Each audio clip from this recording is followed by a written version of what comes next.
నిజంగానే వాస్తవాలు ఏమైనా ఉన్నాయి? గ్రౌండ్ రియాలిటీని బట్టి ఇప్పటివరకు పట్టుకున్నటువంటి టన్నుల కొద్దీ గంజాయి దానికి ఒక ఉదాహరణగా నిలబడుతుంది. కానీ తీసుకుంటున్నటువంటి చర్యలు మాత్రం శూన్యం అనేటువంటి ఆరోపణలకి వైసీపీ నాయకులు చెప్పే సమాధానం ఏంటి?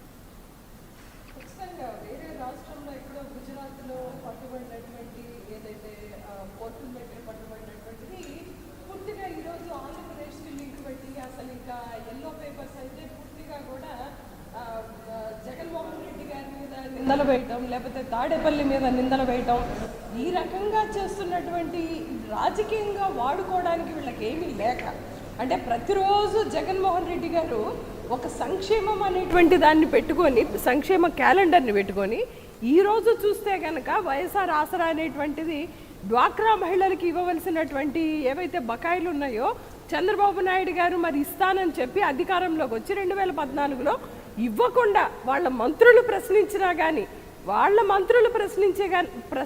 కానీ ఇవ్వకుండా బకాయిలు పెట్టి దిగిపోయినటువంటి పరిస్థితి మనం చూసాం.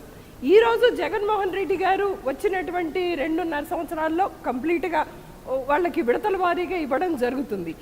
ఏదైతే మీరు ఈరోజు డ్రగ్స్ అనేటువంటి దాన్ని తీసుకొస్తున్నారో ఖచ్చితంగా జగన్మోహన్ రెడ్డి గారు 2-3 రోజుల క్రితం లా అండ్ ఆర్డర్ మీద ఏదైతే కాలేజీలకి మీద నిఘా పెట్టండి అని చెప్పడం జరిగింది. ఆ సమీక్షలో ఖచ్చితంగా ఏవైతే ఇలాంటివి జరిగితే కనుక కఠినమైన చర్యలు తీసుకుంటామని చెప్పడం జరిగింది.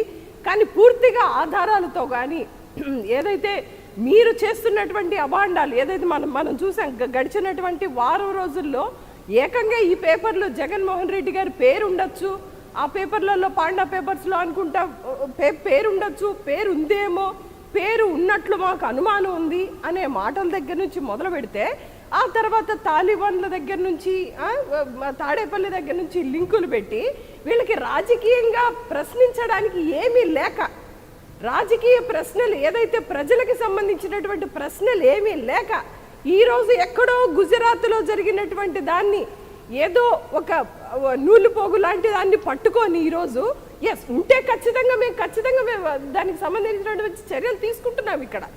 కానీ ఈరోజు మంత్రులకు కానీ ముఖ్యమంత్రి గారికి కానీ డైరెక్ట్గా ముఖ్యమంత్రి గారి మీదే పేజీల కొద్దీ ఈ ఎల్లో మీడియాలో రాయడం జరుగుతుంది. ఈరోజు మీరు ఖచ్చితంగా ఫోటోలు చూపిస్తున్నారు. ఎవరైతే ఆ వ్యక్తి ఇన్వాల్వ్ అయి ఉన్నాడో ఆ వ్యక్తి గారితో చంద్రబాబు నాయుడు గారితో సన్నిహిత సంబంధాలతో ఉన్న ఫోటోలు కూడా బయటకు వచ్చినాయి.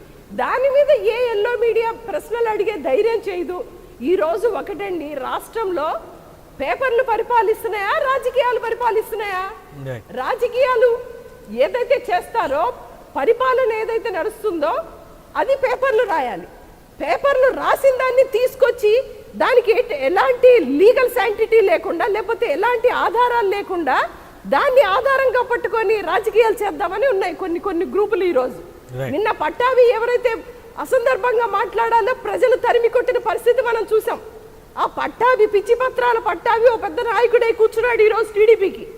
వాళ్ళకి నాయకులు లేక, వాళ్ళ పార్టీని చూసి మనుషులు రాక ఈరోజు పిచ్చి పత్రాలు పిచ్చిగా మాట్లాడే పట్టాభి ఒక నాయకుడు అయ్యాడు. వాళ్ళకి ప్రజలు ఎట్లా తరిమి కొట్టారో మనం చూసాం. నిన్న కాకినాడలో చూసాం అసందర్భమైన వ్యాఖ్యలు, ఏవైతే ఓడల్లో ఏదైతే డ్రగ్స్ చూపిస్తున్నారని చెప్పేసి తగలబెడుతున్నారని చెప్పి ఇష్టం వచ్చినట్టుగా ఆధారాలు లేకుండా మాట్లాడినందుకు గాను ప్రజలు తరిమి కొట్టిన పరిస్థితి మనం చూసాం. మనం కూడా విఘ్నత పాటించాలి. ఇలాంటి కార్యక్రమాలు చేయడానికి, ఇలాంటి వాటి మీద మాట్లాడడానికి విఘ్నత పాటించాలి. సామాజికమైనటువంటి వేదికల్ని మనం పంచుకుంటున్నాం.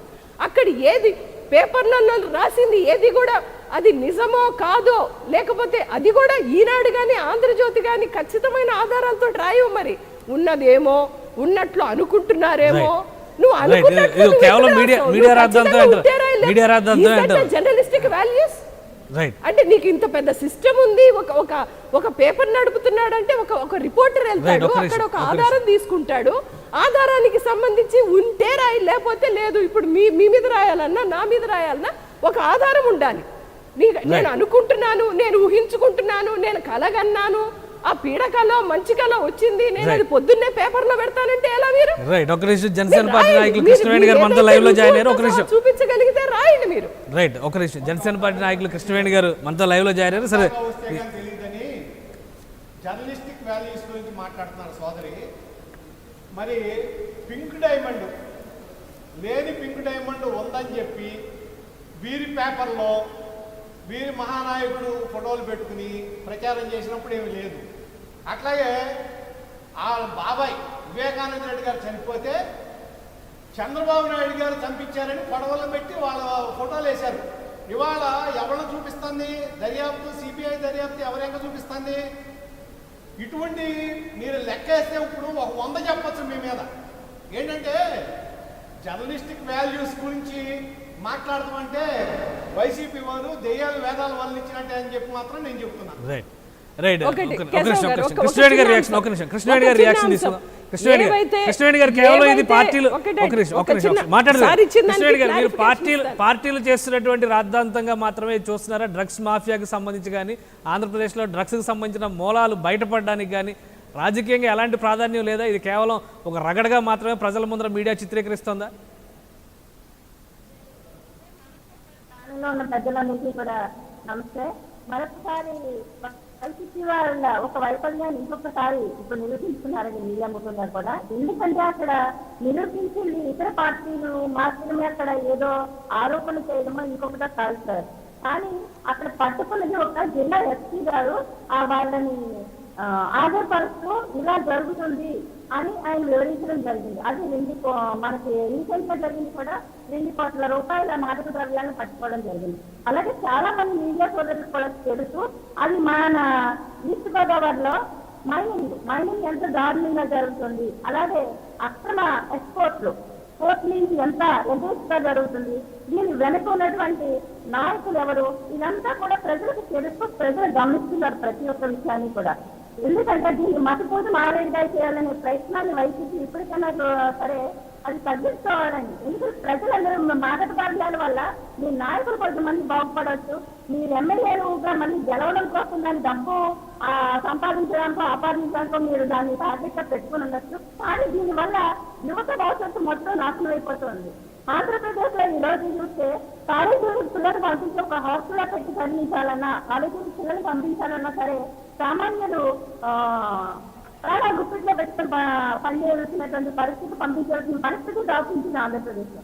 డ్రగ్స్ మాఫియా అనేది ఇది వరకు ఎక్కడెక్కడ బాంబే సైడు, హైదరాబాద్ సైడు, పెద్ద పెద్ద మహానగరాలకే పరిమితమయ్యేది. ఈ రోజు ఈస్ట్ గోదావరి అంటే ఒక సస్యశ్యామలంగా, ఒక మట్టి సంపదకి, ఒక కొబ్బరి పంటకి, ఒక వ్యవసాయ ఉత్పత్తులకి ఎంతో ప్రాధాన్యత సంతరించుకున్నటువంటి ఈస్ట్ గోదావరి ఈ రోజు వైసీపీ నాయకుల వల్ల డ్రగ్స్ మాఫియా కేంద్రంగా, అది మా కాకినాడకు సంబంధించినంత వరకు డ్రగ్స్ మాఫియాగా తయారైనటువంటి పరిస్థితి అయితే మాత్రం ఖచ్చితంగా మా ఈస్ట్ గోదావరి అయితే నెలకొంది సార్. అది కాకినాడ ప్రాంతంలో అయితే మాత్రం చాలా విద్యాలయాలు ఉన్నాయి, చాలా విద్యా సంస్థలు ఉన్నాయి.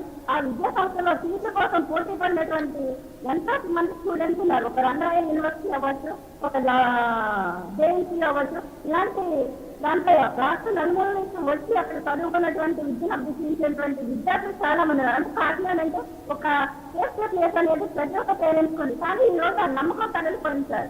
రాష్ట్ర వ్యాప్తంగా ఈ రోజు జరుగుతున్నటువంటి డ్రగ్స్ మాఫియాని ఎంత మానవ పేపర్లో ప్రమోట్ చేసేసినా, పేపర్లో వేసేసినా ప్రజా విజయాలు చూస్తారు సార్. ఒక జిల్లా ఎస్పీ గారు ప్రశ్నించి పెట్టి ఇలా జరుగుతుంది అని చెప్పారంటే అది పోలీసు వ్యవస్థని కూడా ఈ రోజు వైసీపీ గవర్నమెంట్ తప్పుపడుతుందా సార్ ఈ రోజు?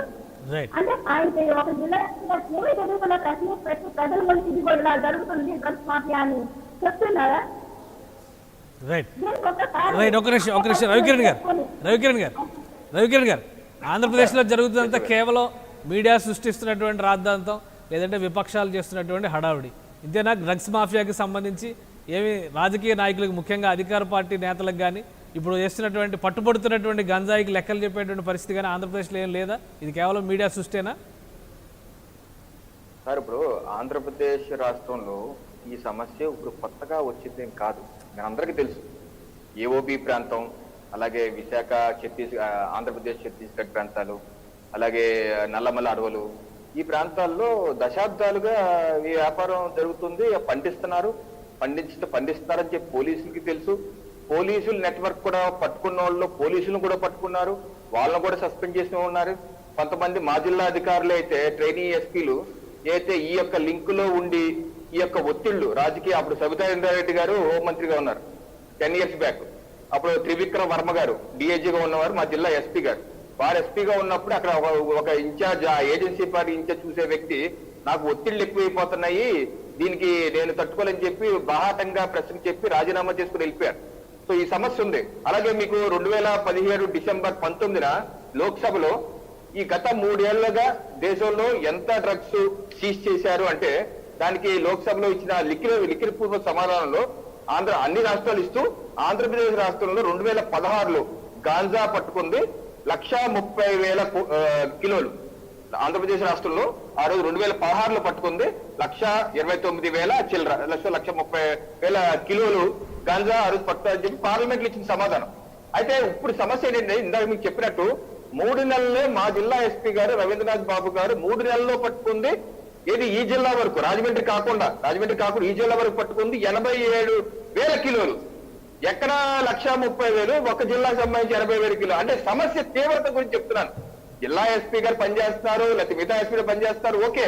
బట్ సమస్య తీవ్రత ఎన్ని కేసులు పెట్టారు 3 నెలల్లో? 1,140. నేను చెప్తుంది మా జిల్లా వరకే. సో మనకున్న 13 జిల్లాలకి సమస్య ఎంతవరకు నాకు తెలుసు. కృష్ణా జిల్లా, గుంటూరు జిల్లాలో కూడా ఆ ప్రాంతాల్లో కూడా ఆ ఏరియాలో కూడా కొంత పండిస్తుంటారు ఆ ఏరియాల్లో. సో ఇవన్నీ పెట్టుకుంటే సమస్య ఎంత తీవ్రంగా ఉంది. దీన్ని రాజకీయ పార్టీలు కూడా దశాబ్దాలుగా ఇన్వాల్వ్ అయ్యున్నారని చెప్పి గతంలో కూడా పోలీసు అధికారికి చెప్పారు కూడా. పోలీసులుగా చెప్పిన దాఖలాలు కూడా ఉన్నాయి. సో ఎవరికేమి ఇన్వాల్వ్మెంట్ లేదు, అంతా బ్రాహ్మణులే కాదే బొట్టలో కోడిపిల్ల ఏమైంది అన్నట్టుంది. సో సమస్య ఉంది. సమస్యని కళ్ళు మూసుకుని ఉంటాం కాదు. ఈ రోజు పంట పండిస్తారు తెలుసు. ఏజీ ప్రాంతాల్లో నక్సల్ ప్రాంతాల్లో పనిచేస్తుంటారు. ఈ రోజు టెక్నాలజీ పెరిగింది, అనేకమైన వనరులు పెరిగాయి, సాంకేతిక పెరిగింది. ఎందుకని మనం ఆ యొక్క పండించే ప్రాంతాల్లో ప్రజల్ని కన్విన్స్ చేసి మార్చి ఆ యొక్క పంటను దగ్ధం చేసి ఎన్ని దగ్ధం చేశారండి? ఎన్ని వందల హెక్టార్లు మీరు దగ్ధం చేశారు? ఎన్ని వందల హెక్టార్లు వాళ్ళు పండిస్తారు? ఎందుకంటే ఇన్ని కిలోలు బయటకు వస్తుంది అంటే మన పక్క రాష్ట్రంతో పక్కన పెట్టండి, పక్క రాష్ట్రం వచ్చి పక్కన పెట్టండి. మన రాష్ట్రంలో ఉన్నటువంటి వ్యవస్థల్ని నిర్వీర్యం చేయటం లేదు ఏ ప్రభుత్వం అయినా. కాంగ్రెస్ అయినా, టీడీపీ అయినా, వైసీపీ అయినా నిర్వీర్యం చేసి మొత్తం డిస్మాంటిల్ చేసే పని, ఆదివాసుల్ని ఎడ్యుకేట్ చేసే పని ఎందుకు జరగటం లేదు?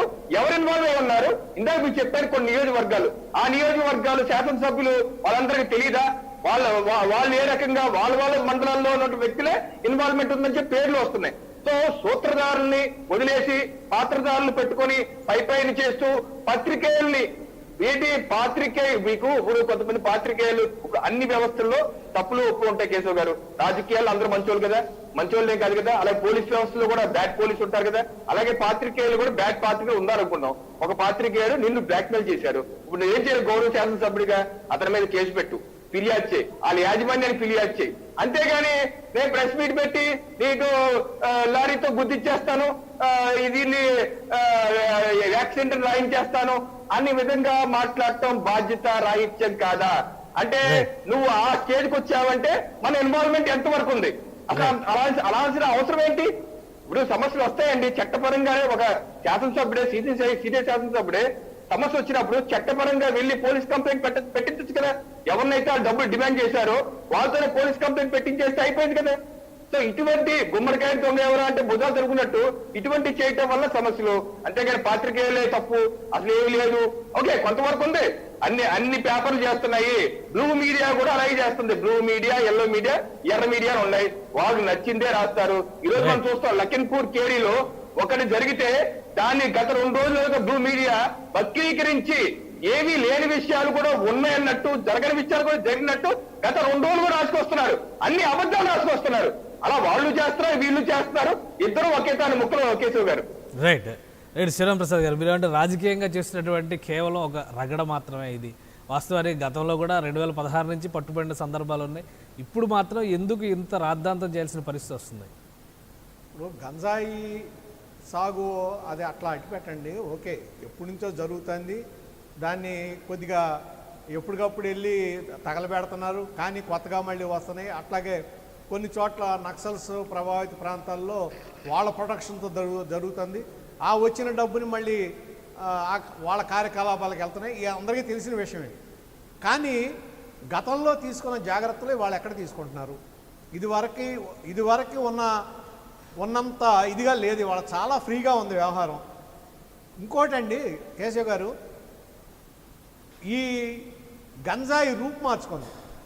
మామూలుగా కేజీ గంజాయిని దాంతో లిక్విడ్గా చేస్తే 100 గ్రాములు వస్తుంది. 100 గ్రాములు 40,000. దాన్ని తీసుకొచ్చి ఒక డ్రాపు సిగరెట్లో వేసో వాటిలో వేసో కుర్రవాళ్ళకి ఇస్తా ఈ పాఠశాలల దగ్గర కానీ కాలేజీల దగ్గర కానీ యువతని దానికి బానిసలుగా చేస్తున్నారు. యువత నిర్వీర్యం అయిపోతుంది. ఇక్కడ బాధ ఏంటంటే మాది ఇది ఒక్కటే కాదు, వైసీపీని ఒక్క టార్గెట్ చేయటమా ఇదా అనేది మా ఉద్దేశం కాదు. కానీ ఇక్కడ జరుగుతున్న దాన్ని సమర్థవంతంగా అరికట్టలేకపోతున్నారు. ఇందాక రవికిరణ్ గారు చెప్పినట్టు గంజాయి దీంట్లో పట్టుబడిన వాళ్ళందరూ వైసీపీ నాయకులే, మండల స్థాయి నాయకులు పెద్ద పెద్ద వాళ్ళు ఉన్నారు దాంట్లో. అట్లాగే గుంటూరులో గుట్కా పట్టుబడింది, గుట్కా తయారీ కేంద్రం పట్టుబడింది. దాంట్లో అది ఎవరి గోడౌను? అక్కడ స్థానిక ఎమ్మెల్యే గారు గోడౌను. ఆయన అనుచరుడికి ఇచ్చారు దాన్ని. ఆయన చేస్తున్నాడు, నాకేం సంబంధం లేదన్నాడు. ఈ అనుచరుడు ఎవరు? ఇంకొక ఎమ్మెల్యే గారు బంధువు. మరి దీన్ని ఎలా చూడాలి మనం? ఈ జరుగుతున్న వ్యవహారాన్ని ఎలా చూడాల్సి వస్తుంది? అట్లాగే ఇప్పుడు ఈ మాచవరం సుధాకరే ఉన్నాడండి. దీనికన్నా ఇప్పుడు గంజాయి కన్నా డేంజరస్ ఏంటంటే ఇవాళ ఈ హెరాయిన్. దీంట్లో ఇప్పుడు మాచవరం సుధాకర్ ఉన్నాడు. ఈయన ఎవరి దగ్గర ఉన్నారు? ఆలీషా. ఇందాక సోదరు అన్నారు ఆలీషా గారికి చంద్రబాబు నాయుడు గారి సరే ఓ ఫోటో ఉంటే సంబంధం ఉంటే అటువంటి 1000 ఫోటోలు చూపిస్తాం మీకు. ద్వారంపూడి చంద్రశేఖర్ రెడ్డి గారితో నుండి మిగిలిన వాళ్ళతో ఉన్నాయి, మీ నాయకులతో ఉన్నాయి, అందరితో ఉన్నాయి. సంబంధాలను ఒప్పుకుంటారా? చూపించమంటారా ఆ ఫోటోలు? ఒక ఫోటోతో ఏమవుదండి, ఎవరైనా రావచ్చు. ఇప్పుడు మీరు వస్తే ఒక నాయకుడిని ఒక ఫోటోతోనే మనం చేయలేము. కానీ ఈ అలీషాకి సంబంధించిన శాన్ మెరైన్ కంపెనీలో ఈ మాచవరం సుధాకర్ పనిచేశాడా, పనిచేయలేదా? ఇక్కడ ఆ అతను దీంట్లో ఉండి ఎక్స్పోర్ట్ అండ్ ఇంపోర్ట్స్ చేశాడా లేదా? అదే కాకినాడ పోర్ట్ నుంచి వినోద్ అగర్వాల్ బియ్యం ఎగుమతులు దిగుమతులు చేస్తున్నాడా లేదా? ద్వారంపూడి చంద్రశేఖర్ రెడ్డి గారికి, వినోద్ అగర్వాల్కి, అలీషాకి, అలాగే మాచవరం సుధాకర్కి, అలాగే ఇవాళ ఉన్న ఇప్పుడు సివిల్ సప్లైస్ చైర్మన్ గారు ద్వారంపూడి చంద్రశేఖర్ రెడ్డి గారి తండ్రి గారు, వారికి ఈ మొత్తానికి ఉన్న సంబంధం ఏంటి? అట్లాగే వైఎస్ సునీల్ రెడ్డి గారు ఏది మన చెన్నై కేంద్రంగా ఉన్న షాలోమ్ కంపెనీ వారికి, అలాగే అనిల్ రెడ్డి గారికి, వీరిద్దరికీ ఉన్న సంబంధం ఏంటి? అనిల్ రెడ్డి గారికి అట్లాగే సునీల్ రెడ్డి గారికి ఐవరీ కోస్ట్లో రెడ్డీస్ గ్లోబల్ ఇండస్ట్రీస్ అని ఒక ఇండస్ట్రీ ఉంది. దానికి చంద్రశేఖర్ రెడ్డి గారు ఈ మధ్యన ఐవరీ కోస్ట్కి వెళ్ళటానికి, అక్కడ గోడౌన్ కట్టబోవటానికి, వీటన్నిటికీ సంబంధం ఏంటి? అంటే మీరు ప్రైమా ఫైసి ఒక నెట్వర్క్ లేకుండా, ఒక సరైన నెట్వర్క్ లేకుండా, ఒక డ్రగ్ ఇది కార్టెల్ లేకుండా డ్రగ్స్ సప్లై జరగదు. అది ఎవరైనా సరే మీరు చూడండి, డ్రగ్ మాఫియా ఎవరైనా సరే ఉంటే వాళ్ళు ముందు వాళ్ళకి ఒక దారి ఏర్పాటు చేసుకుంటారు, ఒక వే. ఆ డ్రగ్స్కి సంబంధించి ఆ వే ఎక్కడి నుంచి ఏర్పాటైంది? మేము అదే మా నాయకుడు వరలరామయ్య గారు క్లియర్గా లెటర్ రాశారు. ఏమని? ఆఫ్ఘనిస్తాన్ నుంచి ఇరాన్ నుంచి ముంద్రా పోర్టు నుంచి ఈ ఆశీష్ ట్రేడింగ్ ద్వారా విజయవాడ నుంచి షాలోమ్ కంపెనీ నుంచి కొంత పార్టు ఐవరీ కోస్టు, కొంత పార్టు మొత్తం భారతదేశానికి సప్లై అవుతుందని చెప్పారు. దాన్ని ఆయన లెటరే రాశారు, ఎన్ఐఏ తీసుకోవాలి. అలాగే మోడీ గారు, అమిత్ షా గారు డైరెక్ట్గా దీంట్లో కల్పించుకుంటే తప్ప అవ్వదు, మీ పర్యవేక్షణలో ఎన్ఐఏ కప్పచెప్పి దీన్ని చేయమన్నారు. సరే, ఇవాళ ఎన్ఐఏ కప్పచెప్పారు, సంతోషం. చాలా వరకు వాళ్ళే తీస్తారు, మొత్తం లెక్కలన్నీ తేల్చడం వాళ్ళ బాధ్యత. అలాగే కాకినాడ పోర్ట్ నుంచి బియ్యం అక్రమంగా ఎగుమతి అవుతుంది అనేది అందరికీ తెలిసిన సత్యమే. కావాలంటే దాంట్లో ఈ మన రేషన్ బియ్యాన్నే దాన్ని మళ్ళీ పాలిష్ పట్టి రీసైక్లింగ్ చేసి అక్కడి నుంచి వెళ్తుంది అనేది చాలామందికి తెలిసిన విషయమే. అది చేస్తుంది ఎవరు? వినోద్ అగర్వాల్ ద్వారా. వినోద్ అగర్వాల్ ఎవరు? ఆయనకి ద్వారంపూడి చంద్రశేఖర్ రెడ్డి గారికి ఏం సంబంధం? ఇవన్నీ మీరు మొత్తం కలిపి ఆలోచిస్తే ఎక్కడ ఏమవుతుంది? మీరు కాకినాడ ప్రతి ఒక్క సంఘటనకి లింక్ కాకినాడలో ఏర్పడుతుంది. అట్లాగే వీళ్ళు చాలా తొందరపడి డీజీపీ గారితో సహా 25 కేజీలు 25 టన్నులు అక్కడి నుంచి వచ్చింది, అది ఇక్కడికి రాలేదు, ఢిల్లీ వెళ్ళింది, కుల్దీప్ సింగో ఎవరో ఆయన పేరుతో వెళ్ళింది అన్నాడు. అది కాదండి, అక్కడ రాజస్థాన్కు సంబంధించిన వాళ్ళు ఉన్నారన్నారు. కానీ యాక్చువల్గా జరిగింది రాజస్థాన్ నుంచి జైదీప్ లాజిస్టిక్స్ ఆ లారీ ద్వారా, లారీ నెంబర్ RJ01GB8328 దాని ద్వారా ఢిల్లీకి వెళ్తున్నట్టుగా చెప్పారు. కానీ 1173-72 కిలోమీటర్లు ఉంది ఢిల్లీకి ముందరాకి. ఎక్కడా కూడా టోల్గేట్ దాట్లా, చెక్ పోస్ట్ దాట్లా, రిజిస్టర్ అవ్వాలి అక్కడ. అంటే ఎక్కడికి వెళ్ళింది? ఉంటే ఆ పరిసరాల్లో ఉండాలి, లేకపోతే అది ఎక్కడైతే అడ్రస్ ఉందో, ఏ అడ్రస్ అది విజయవాడ అడ్రస్, మధ్యలో ఎక్కడ దించారు? దీనికి సంబంధించింది ఎవరు? దిగుమతి చేసుకుంది ఎవరు? మాచవరపు సుధాకర్. మరి ఇది ఎక్కడుంది? ఈ మధ్యలో బోర్డు తగలడింది కదా మొన్న, అది అనుమానం మాకు. అవునా కాదా చెప్పండి. ఒక దానికి మీరు పాత్రికేయుల మీద మిమ్మల్ని లారీ పెట్టి గుద్దిచ్చేస్తాం, అది ఎంతమందిని గుద్దిస్తారు మీరు? ఎన్ని వేల మందిని చంపుతారు? అంటే గుద్ది చేయడం అంటే, గుద్దించడం అంటే ఒకటండి, అది మాఫియా విధానం. గుద్దించుతాను, చంపుతాను, నిన్ను నిర్మూలిస్తాను అనేది ఆ లాంగ్వేజ్ మాఫియా లాంగ్వేజ్. అంటే మాఫియా లాంగ్వేజ్ విస్తరిస్తున్నట్లు లెక్కే ఆంధ్రప్రదేశ్లో. మాఫియా లాంగ్వేజ్, మాఫియా పద్ధతుల్ని ఇవాళ అణచకపోతే ఇక్కడ యువత నిర్వీర్యం అవుతుంది, దేశం నిర్వీర్యం అవుతుంది, దేశ భద్రతకే ముప్పు వస్తుంది, దేశ భద్రతే ప్రమాదంలో పడే పరిస్థితి ఉంది. కాబట్టి దీని మీద నిష్పక్షపాతంగా కేంద్ర ప్రభుత్వం చర్యలు తీసుకోవాలి. సుజాత గారు మీ సమాధానం. ఒకటండి, నేను డిస్టర్బ్ చేయొద్దు అంటే